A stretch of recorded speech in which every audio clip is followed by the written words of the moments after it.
ciidamada booliska ee degmada Buuhoodle ayaa maanta tacsi tiiraayale waxa uu direen Allah ha u naxariistay taliyihii ciidamada booliska ee degmada Buuhoodle Maxamuud Jaamac oo xanuun ugu geeriyooday magaalada Garowe. anigoo ah taliye ku-xigeenkii qaybta gobolka Cayn ee Puntland Ibrahim Cabdi Balayax Dhoolgu anigoo ku hadlaya afka qaybta booliska gobolka Cayn saraakiil xigeen alifley iyo dabley iyo xaasaskooda iyo caruurtoodaba anigoo codkooda ku hadlaya waxaanu halkan tacsi tiiraanyale uga diraynaa ilaahay ha u naxariistee ehelkii iyo qaraabadii iyo dhammaan intii mataqaanaa caruurtiisii iyo xaasaskiisii iyo ciidanka Puntland iyo dhammaan gobolka Cayn oo dhan waxaanu ka tacsiyeenaynaa geerida naxdinta leh ee ku timi gaashaanle sare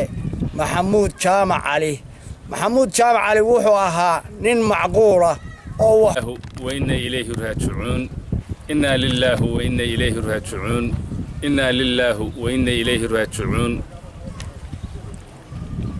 geeri naxdin leh oo ku dhacday ku timi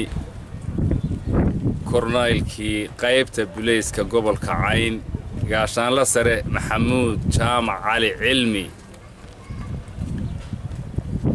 yaanu tacsi ka diraynaa ciidanka booliska ee gobolka Cayn saraakiil xigeenta alfaanleyda iyo dableyda ciidanka booliska ee gobolka Cayn iyo xaasaskooda iyo caruurtooda waxaanu tacsi uga diraynaa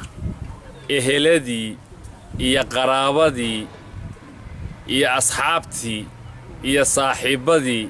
iyo dhammaan ciidanka booliska ee Puntland ilaa mid federaal in ilaahay samir iyo iimaan ka siiyo. Maxamed Cali Bile, telefishinka qaranka Soomaaliya, magaalada Buuhoodle.